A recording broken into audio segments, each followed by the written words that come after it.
आज हम बात कर रहे हैं ओआर फिश की, जिसे दुनिया जानती है डूम्सडे फिश के नाम से। ये मछली जब भी समुद्र से बाहर दिखती है, कुछ दिन बाद होता है कोई भयानक झलझला या समुद्री तबाही। क्या यह महज इत्तेफाक है, या फिर इस मछली में सच में कोई अलौकिक शक्ति है?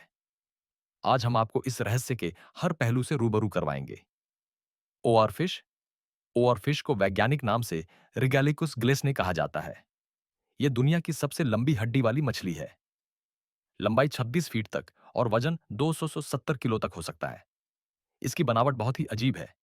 लंबा, सांप जैसा शरीर, लाल रंग की रीढ़ की हड्डी जैसी फिन और बड़ी आंखें। इसकी वजह से इसे कई जगह सी सरपेंट, समुद्री नाग भी माना गया। यह मछली सामान्यतः 1000 मीटर गहराई में रहती है। जब यह ऊपर आती है तो माना जाता है कि कोई प्राकृतिक असंतुलन आ चुका है। जापान में ओआरफिश को कहा जाता है रयुगु नो त्सुकाई, मतलब समुद्र के राजा का दूत। मान्यता है कि जब यह मछली किनारे पर दिखती है तो यह समुद्री देवता की चेतावनी होती है। बड़ा झलझला या सुनामी आने वाला है। वैज्ञानिक इस विचार को अंधविश्वास मानते हैं, लेकिन कुछ बातें वो भी नजरअंदाज नहीं कर सकते। भूकंप से पहले समुद्र के अंदर प्लेट्स हिलती हैं, जिससे बहुत ही हल्के विद्युत और चुंबकीय परिवर्तन होते हैं। कुछ वैज्ञानिक मानते हैं कि ओआर फिश जैसे जीव इन बदलावों को महसूस कर लेते हैं और ऊपर आने लगते हैं। यानी ये जीव प्राकृतिक सेंसर की तरह काम करते हैं। लेकिन सवाल यह है, अगर ये इतना सटीक है तो इसे तकनीक की तरह क्यों नहीं अपनाया गया? अब तक किसी भी वैज्ञानिक संस्था ने इसे एक आधिकारिक संकेत नहीं माना है। लेकिन कई देश, खासकर जापान, फिलीपींस और इंडोनेशिया, जब भी ओआरफिश मिलती है, अलर्ट मोड में आ जाते हैं। कुछ वैज्ञानिक कह रहे हैं, भले ही हम इसे पूरी तरह न समझ पाएं, लेकिन प्रकृति हमें संकेत देती है, जिन्हें हमें गंभीरता से लेना चाहिए।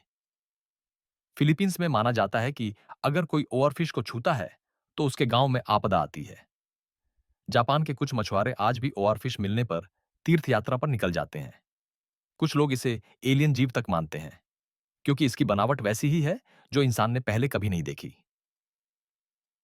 तो दोस्तों, ओवरफिश एक रहस्यमयी मछली जो समुद्र के सबसे अंधेरे कोनों में रहती है, कभी कभी हमें एक संदेश देने के लिए ऊपर आती है। क्या यह सिर्फ संयोग है या प्रकृति का अलार्म सिस्टम? आप क्या मानते हैं?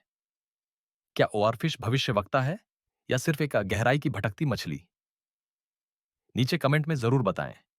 अगर आपको ऐसे ही अनसुलझे और रहस्यमयी कंटेंट पसंद है तो लाइक करें, सब्सक्राइब करें और बेल आइकन दबाएं। फिर मिलेंगे अगले रहस्य के साथ। धन्यवाद। 2011 में जब जापान में भीषण सुनामी और भूकंप आया था, फुकुशिमा डिजास्टर, उससे पहले जापान के तटों पर 10 से ज्यादा ओआरफिश मरी हुई मिली थीं। क्या यह महज संयोग था? इतिहास में कई बार जब भी ओआरफिश किनारे पर दिखाई दी है, कुछ समय बाद बड़ा प्राकृतिक हादसा हुआ है।